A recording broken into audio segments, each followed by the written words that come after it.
7 lessons I learned from working with the top 0.1% in the United States. Hi, my name is Jacqueline Matoza. I am a retired CPA. I worked with billionaires, family offices, and Fortune 25 corporations on tax planning, mergers and acquisitions, and how to reduce their taxes. Today, we're going to nosedive into my 7 lessons, so let's get started. The first lesson I learned from actually a VP of tax at a Fortune 500 company was be the proton in a world full of neutrons and electrons. They move differently. So let's break this down. At the end of the day, I was pulled into an office in the middle of a merger, and I was asked to be brought into this VP's office because he wanted to talk to me, and I thought I was in trouble. But it turns out I actually was not. He said, "Hey, you know why you're in here in my office?" And I said, "No."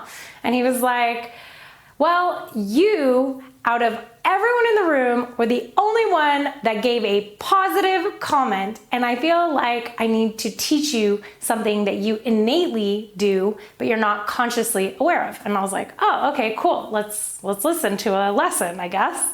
I thought I was in trouble, so I was like, "Whew, this is good.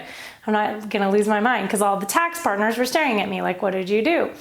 So he broke down the simple laws of nature that I never really had put together, but I'm kind of a science nerd. And I quickly realized this is where this is going. So he asked me one question: what are humans made of? And I said, humans are atoms. And he's like, "Oh my God, this is gonna be so easy," because most people say water or carbon.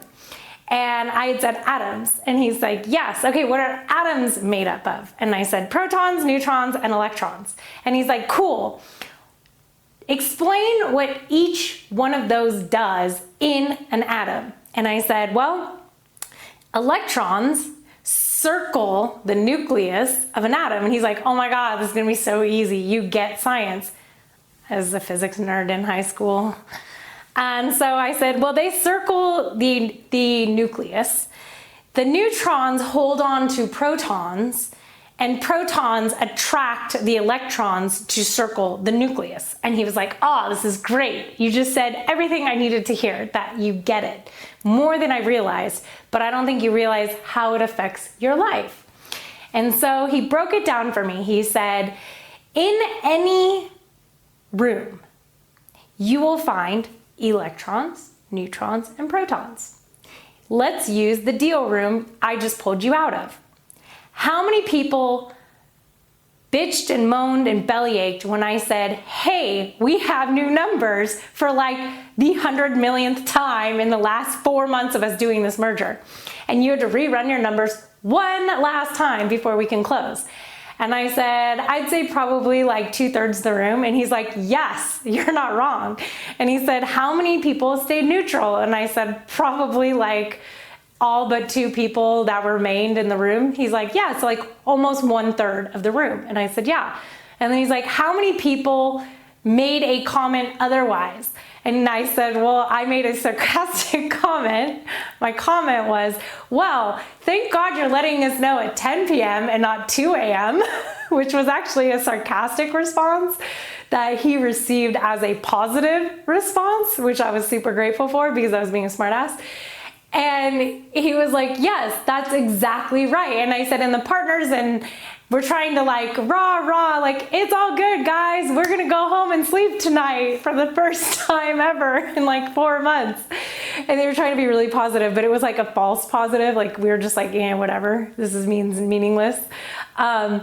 So he's like, "You were one of the few people who responded positively." And he's like, "Even if your positivism was finding the silver lining in the room that, hey, we can still rerun our calculations within 3 hours and still get some sleep before we need to be back in the boardroom to give final numbers and lock contracts." So I was like, "Yeah." And he's like, "So what happens in the room in the dynamics of what just happened?" He said, "When you spoke, what happened?" I said, "Well, everyone started staring at me." And he's like, "Yes, because you were the proton. You said something that made everyone in the room either laugh want to punch you in the face more, or stay neutral. And I was like, yeah. And he's like, and how many people laughed? I was like, oh, probably like half the room. He's like, right. So you being one of the few protons in the room, other than the tax partners, you were the only one, you made 50% of the room laugh. You had a massive impact on that room and the morale in the room. And as a leader, that's what you have to learn to do. But you're an inherent leader. And what he explained to me further, he broke it down into a lot more, but to give you the short version, he basically said, when you are the proton in business, in life, in a room, in any situation, when you are positive, upbeat, energetic, high frequency, gratitude, joy, those are the higher frequencies, everyone in the room will want to gravitate towards you. Innately, scientifically, you are pulling, you are attracting, whether you want to or not. When you look, I oftentimes came into boardrooms dressed perfectly. He's like, when you walk into a boardroom perfectly dressed the way you do and holding your shoulders back and standing proud with a straight face, you are exuding an aura that everyone in the room feels, that you probably don't even realize you're doing. And he said in this book called The Game by Neil Strauss, he talked about how the art of a pickup artist is you want to be what they call the alpha male of the group. He calls it the proton in the group. And so he's like, if you exude a very powerful, dominant, calm, peaceful energy, you will attract everyone towards you. So protons move differently. Everyone wants part of the proton. The proton doesn't want all of the parts of the people. They want to be very selective in who they associate with, who they allow in their inner circle, who they mingle with, because electrons are the people who are hoping, wishing, praying, complaining, nagging, begging, giving away their power. They're pushing to grab and grasp. And that's electron behavior. Those are what we call energy leeches. So when you interact with an electron, you're like, oh my God, I'm exhausted afterwards. You're like, that was so much energy expended as a proton. Neutrons are just gonna be very neutral. They're not happy, they're not sad. They're just like, yeah, haha, rah, rah. Like they just go with the flow of what's in the room. If people are complaining, they're gonna add on to the complaints. If people are positive, they're gonna add on to the positivity. They have no sense of self or identity, so they stay neutral. And he said, if ever in life you're in a situation and you wanna be negative, get yourself to neutral. Just get yourself to neutral where you don't care. You genuinely don't care. And reframe it so that you genuinely don't care. If you can get yourself to a proton through your reframe moment, so when you feel a negative emotion, pause, think about how can I reframe and find the opportunity in that moment and be a proton, you will innately attract way more people. And this is why you are so successful working on this deal and why the team likes you, because you're always making everyone laugh. You're always making everyone joke and you're just a goofball of the group. And I'm like, well, look, like we've been at this for 4 months. This piece of the merger, that wasn't like pre-acquisition, we were post-acquisition, putting our plans together to present to the board and the math.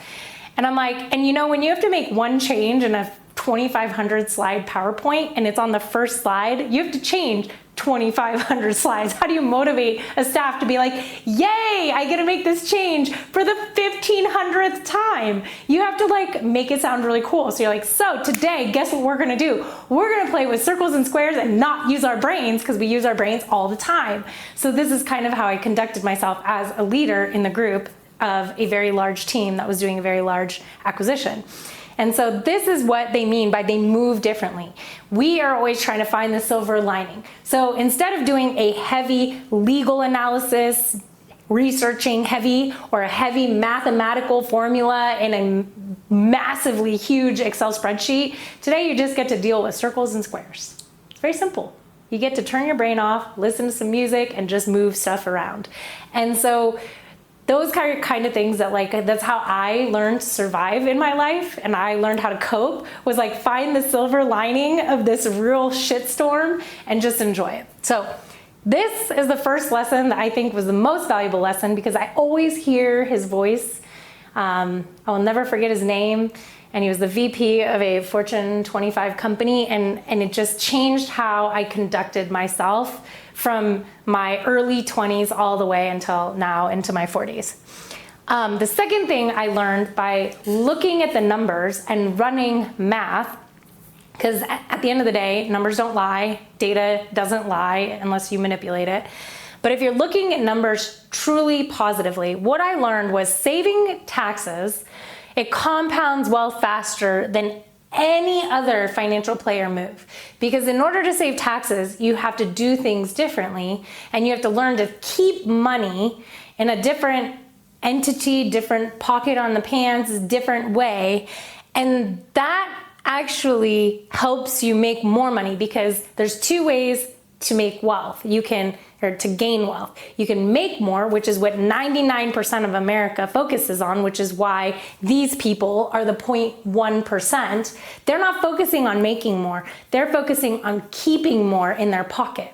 So when you focus on keeping more in your pocket, if you reduce your largest five bills, your five largest expenses in your life every year, you only focus on what were my five biggest expenses and how do I reduce them, you will very quickly learn that that puts more money back in your pocket. In order to do tax savings, tax planning, you have to move the tax money that you're taking back, put it into a tax deductible investment. If you learn how to do tax deductible investments where you have no money in the deal, but you're getting massive tax savings, you're very quickly compounding your wealth faster than anybody who's putting money in the deal and it's sitting there for 7 years, you still haven't gotten your money back. If I can close a deal today, get money back, or have no money in the deal, the way we structure it, this is how you compound your wealth. And this is the billionaires and very wealthy 9-figure earners have family offices, and their entire job is to focus on compounding their wealth faster and earning them the rate of return that these people expect, which is 25% or more annually. So when you're dealing with higher standards, higher demands, because they can move their money anywhere. So if the guy down the street is earning 30%, their team better be getting them 30%. And they talk about this at cocktail parties, at country clubs all the time. Like, oh, how much did you earn on what? And who was the vendor? And what did you do? This is a cocktail hour talk because it's bragging and it makes them look like the alpha male of the group, but they're really not. They're just another person who has an investment. But this is how they compound. Like, oh, I was able to save my taxes by this and make this, and it was great. My team did a great job. And that's really what they learn to work together, and they share knowledge at cocktail parties.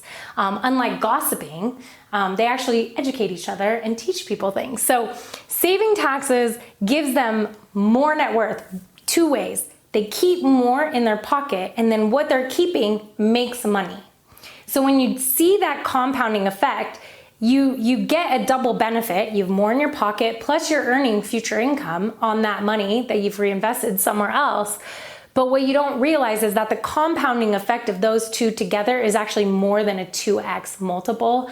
And we're gonna do another video on that later, so I'm not gonna steal the thunder there. But this is where if you know that taxes is your highest bill and you keep more of it, you're already increasing your net worth at a clip that someone who's not saving their taxes and not doing tax planning doesn't have. So this is one way that I focus on very heavily, is like, I don't want to pay taxes legally, because if I legally don't pay taxes, I know whether right now I might feel poor, but in the future I won't. And I will quickly realize this is how I got from my first million to multi-millions, was reinvesting, and that compounding effect that everybody says, oh, I know what compounding interest looks like. No, you don't.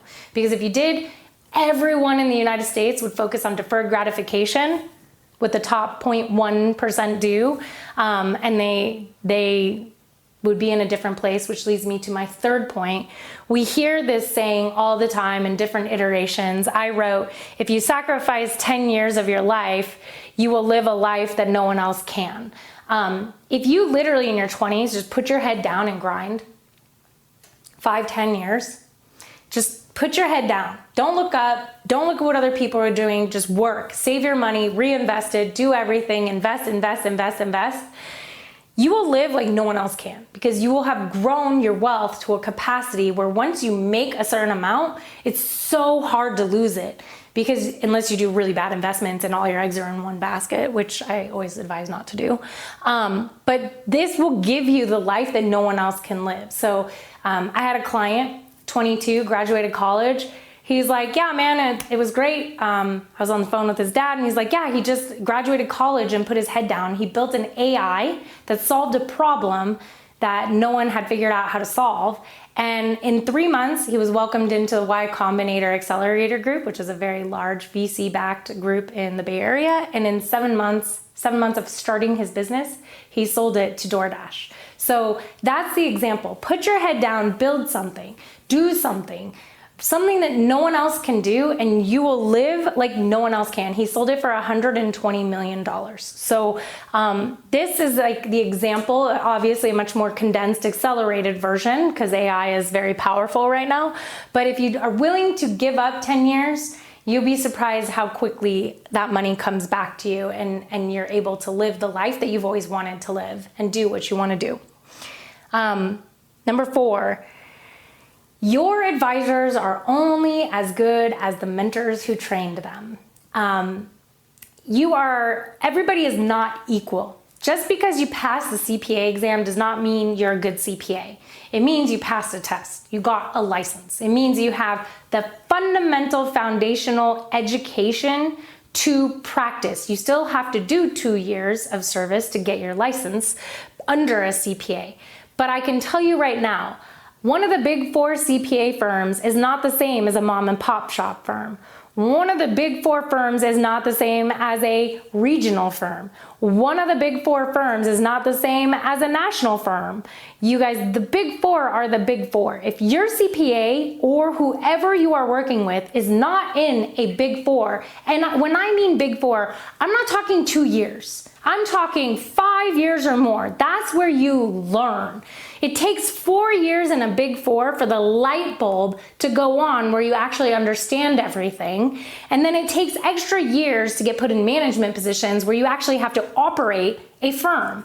And you have to actually conduct relationship work with clients. So your advisors are only as good as the mentors who train them. I was at Ernst & Young for 7 years. If you talk to any CPA, they will tell you, I must be a martyr and I love to get whipped on the back like a modern day slave, because you sacrifice a lot. I spent 20 years between college, high school, college, and my early years of my career. I spent 20 years sleeping 2 to 4 hours, and I burned myself out at the age of 29, super sick, do not recommend it, but I did it because it was an investment in myself. And that's why at 28, I was able to become the head of an international tax department in a subsidiary of Total, which is one of the largest oil and gas companies in the world. You don't get those positions because you don't know what you're doing. You get them because you're overqualified. So your advisors are only as good as the mentors. Your CPA who prepares your tax returns are only as good as who trained them, who taught them to read code and regs, if they even do that, or if they rely on the software. A lot of people in the tax space will say they are a tax strategist. This is not a corporate title. They did not work in corporate America if they're calling themselves that. In corporate America, we are tax planners. So again, vet the people who are in your life, figure out, are they a faker? Are they a entrepreneur, or are they real? Because this is going to impact your life. And the worst part about tax planning, taxes, tax returns is the tax preparer could do your tax return completely wrong and there's no penalty to them. You get stiffed with the bill, you get stuck with the problems, you get stuck with the IRS audits, not them. So please, please, please, guard your money, guard your life, guard your advisors, and be very careful about who you let in, because not everybody is the same. And if you don't know who to use, go to a couple of them, get a bunch of answers, and see which one is the most informative. And the one with the most information is the one who's usually the most trained. Number 5, This came to me my first 6 months at the firm. And it was the wildest moment of my life, and I will never forget it. I had a woman partner who decided she was gonna take me under her wing for whatever reason. And she asked me one day, she said, hey, we have 30 minutes to move $5 billion around the world, and I need you to help me. And I was like, 30 minutes, $5 billion.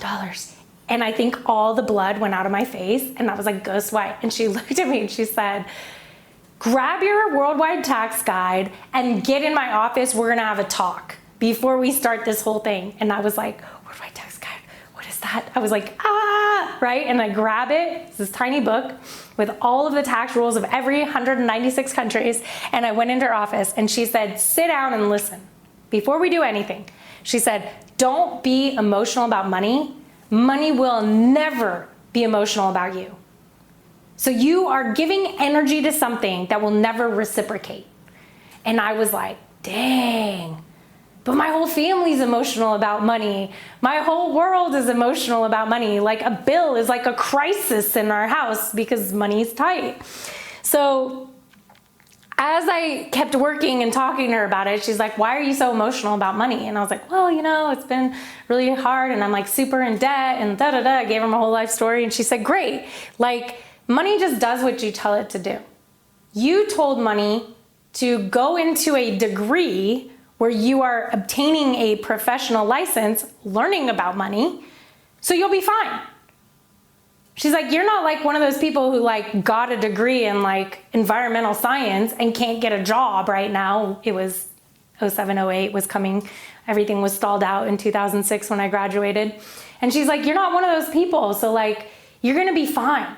Trust the process. Trust that you're here with billionaires, people who make 8 figures for a living, me, and we're gonna teach you how money works. And I was like, wow, okay. She said the only difference between 100,000 and $1 million is an extra zero. That's it. $100 and 1,000 is just an extra zero. It's just a number. And when you're looking at these numbers, don't look at how much, don't look at it as it's 5 billion. I can't even comprehend a billion. Great, well you can now because you're working in a billion with 5 billion right now. So look at it as just extra zeros. It's not anything more, not anything less. What you would do with 500,000, you would do with 5 million, you do with 50 million, you do with 500 million, you do with 5 billion. It's the same process. You just do it on a bigger scale. And she's like, but your training is all gonna be the same. So now grab your worldwide tax guide and this is what you're gonna do. And that was the end of the lesson. I was like, okay. And I literally looked at money in a completely different way for the rest of my life because it is not gonna be at your deathbed hugging you. It is not going to be there at your birthday. Yes, if you have money, you can invite people to be there, but money is not going to hug you. It is not gonna love you. It is gonna do what you tell it to do. So you shouldn't prioritize money as your #1 driver in life because it's fickle and it does what you tell it to do. You tell it to go out and spend, buy a car, buy a depreciating asset, lose money. You tell it to go into an investment, it's gonna grow, it's gonna make you money. There's gonna be some bad investments along the way, but that's life, that's called investing. But in the end of the day, it's not emotional, so don't be emotional about it. Then #6, as I kept working with very wealthy families and I got put on wealthy families tax planning, I learned how wealthy people invest differently. They look at assets differently. They own things differently. What does that mean? I had a very prominent client. He had gone to jail for a Ponzi scheme. And he only had to pay $2 million in penalty restitution fees. Even though he scammed people out of a lot of money, they fined him $2 million. And he had to go to jail for 2 years. That's it. But when I looked at his tax structure, his legal structure, his everything, it took 4 spreadsheets for me to figure out who owns what and how much, and which ex-wife owns what and how much, and how this web of ownership worked, because it was really complicated. And I learned that they really do things completely differently. And I asked my senior manager, I said, how did he only owe $2 million? She said, well, he's broke. As a person, individually, he's broke. All his money are in irrevocable trusts. Those irrevocable trusts own corporations. Those corporations own everything, just like you're seeing right in here. And I looked at the corporation the foreign corporation, it was in Singapore. And I was like, yeah, he's got $5 billion just in this one. And he's got how many of these? And she said, a lot. But I was only working on one, the Asian division of his worth and his family's worth. And I was like, man. And I learned really quickly how life insurance is for life and living, not for death benefits. Those are just extra. And how executive bonus plans give you life insurance products through C corporations. And I learned how everything webbed and overlaid and intricately pulled together into a perfect 5-dimensional Rubik's Cube between liability protection, wealth building, saving taxes, owning no assets. And when you look at this 5-dimensional Rubik's Cube and you put it in line perfectly, they can never lose. They could screw the whole world. You could slip and fall in their house. You're gonna get nada. You're gonna get zip, zada, zilch, nothing. Because of the way their advisors have built their world to be protected, to be bulletproof. They could do whatever they wanted to do. And this is why some of them, there are some bad apples in the bunch, and they do act in a manner that is very not good.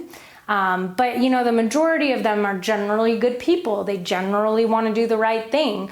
But every now and then there is a bad actor, and they are part of our advisory team. So we have to continue to give them advice. But when they look at wealth, they look at things very differently. They protect and shelter themselves. Their primary residences are not owned in their name. Their cars are not owned in their name.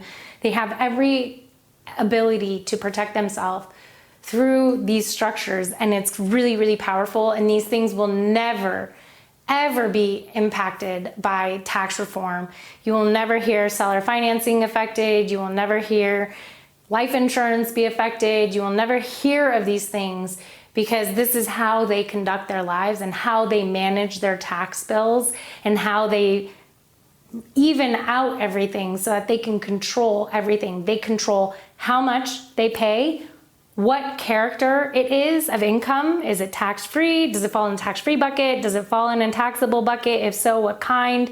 Because capital gains rates are lower than ordinary rates. So they're constantly cranking and working this in the background. The financial advisors for these very wealthy people and their lawyers work together as a team. So you've got finance people, you've got lawyers, you've got tax planners, you've got trust people, estate planners, and there's a very big team. This is what family offices are supposed to do. Not all of them who call themselves a family office are a proper family office, but they just look at things differently. They invest differently, they own assets differently, everything is done differently, and it will never be penetrated, because the 545 people who run our government, most of them are structured this way.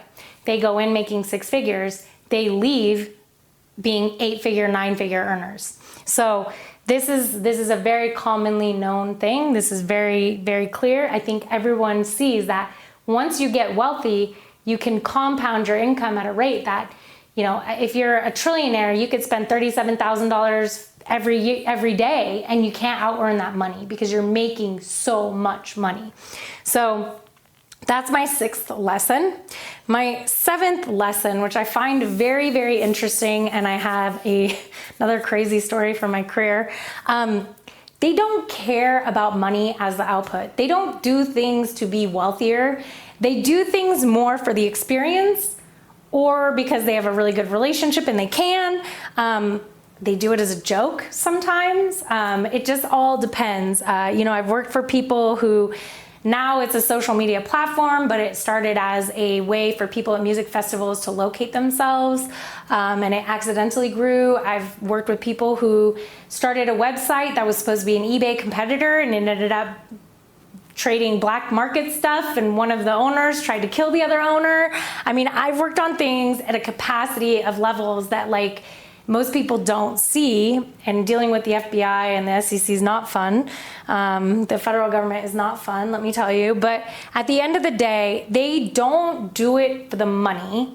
Every now and then one of them gets greedy, like the guy who tried to kill his coworker, his co-founder. But generally they do it for the experience and the relationships because they can. So, and I say this because a lot of people spend their whole life building something, looking at something for an output. When you're doing it for the output of money, it generally doesn't work. It fails. But when you're doing it to do something good, to solve a problem, to do something bigger, it generally works. And that's where they go, man, that was a hell of a ride. That was an experience. Or, man, that was so fun doing that with you, not with anybody else, because they have plenty of other people that would have done it with them. But they want the relationship and the experiences. They have money. They don't care about money. They're not emotional about money. They just look at it as like, we could solve a really big problem and this could be cool. Like, let's see what happens. And so, you know, when I worked at Square, the whole story of Square, there's an orange vase and it's still in the lobby of Square. And that's why Jack Dorsey built Square with his co-founder. And his co-founder and him did it because they had the relationships to do it, and they wanted to build an experience of like, hey, this could change a lot of people's lives if more people could swipe a credit card on their cell phone. And so when they did that, they got really cool stories about how this lady had cancer and she was selling flowers in a metro station, and she learned that like, all I need to do is sell for 20 hours and I'll make 80% of my money so I can actually rest the rest of the time rather than sitting here all day and all night with the Square tool. So when you realize that they did it because they couldn't sell a vase, and you realize that they did it because a lot of people probably have this problem because checks are arcane, and if you don't have your checkbook, you can't spend the money, and if the banks aren't open, you can't send a wire. So what are you going to do? You're not going to make the money transaction? No, that's stupid. You're going to make that happen through a credit card, right? Everyone usually has a credit card on them or a debit card. So they built that for the experience of helping other people, and the stories that we had at Square were really, really impressive and really impactful, and how it changed people's lives. And a lot of the original companies that were our first Square sellers, we actually took internationally with us, and they grew with us, and it was super cool to watch them go into Japan, go into Canada, and do different things. So they do this more because they want to make an impact, they want experience, they want to solve a problem, they want to do it with their people, with the relationships that they have, less so with money as an output. And this is why once you make money, you can just keep making more and more money, because their frequency is like, I'm gonna be less bothered by the money and more about the experience. So let's just go have fun, which is a much higher frequency than someone who's in survival chasing money. That's like bottom, low frequency, low energy. If you're thinking protons, neutrons, electrons, that's like someone who's grabbing, hoping, praying, pushing for something to happen, being bullying. Those kind of behaviors really turn off the top 0.1%. They're like, I don't want to work with them. And they'll just turn around and walk away. They won't say anything to your face. They're very polite. They'll say a lot behind your back, like, oh my God, that was wild, you know, that was an experience. But they won't say anything to your face. They'll kind of stay neutral to you. And they'll be like, yeah, that's interesting, cool, okay. And then they'll like walk away and be like, I'm never talking to that person again. Because they were an energy leech, and they were a neutron, or they were an electron, not a neutron. And they weren't a good experience. They were not a good experience. And like, I can't tell you how many times we would go to dinners, we would go do things. I generally stayed pretty quiet. Like, God gave me 2 ears and 1 mouth, so I kept my mouth shut and was just listening. 1, because I was just trying to learn as much as I could from them. 2, I was like the dumbest one in the room. And 3, because there's a lot to learn. But when you observe people and how they conduct themselves, you realize when they're doing it for the experience, they have sacrificed. They have done their 10 years like no one else has done. They have given their whole world away, and now they just want good experiences and good memories. And that is really their focus. Is like, was that fun? Was it real? Was it real fun? If it's not real fun, they're not gonna do it. So, you know, you always hear them say like, that was real, that was fun, but that was really not fun. So let's not do that again. And it's like this common thing that I've noticed with very wealthy people. They all say it in their own way. And they're like, well, that was an interesting character, which is like, that is really not fun. Let's not do that again. So, you know, when you're looking at how they conduct themselves and you look at this energetic dynamic, they really do it more to build a relationship with someone they like because they can, and to make that relationship deeper and more ingrained, because when you're going into business, it is a marriage, but also for the experience. Like, hey, this guy's always so cool. Like, why don't we just give him some money and see how his investments do? What the heck? Who cares? Give him 100 grand, give him $1 million. Who cares, right? And that's what really a lot of these accelerator programs, they just give money because they're like, oh, let's help some guy. And if we invest in 100 businesses and one of them goes, we made all our money back. So who cares? And that's how they look at numbers. They really don't care about the money. They're like, oh, I like that kid. I like his go-get-em attitude. I like that. And you see a lot of that on the Shark Tank. Like, that is a really good place to see it. You'll see them be like, I love your energy. And all 5 of them are leaning forward. Like, that is very engaged. They are very caught by your energy. Or you see them like lean back and be like, I'm out. Like, not even gonna talk to you, I'm out, you know, like right off the pitch. And so this is, if you think about how you conduct yourself and reflect on how they conduct themselves, like how they conduct themselves, how you conduct yourselves, and compare, you'll notice most people are conducting, oh, I'm in business for money. I'm in business to make money. I wanna leave a legacy for my family. I want this, I want that.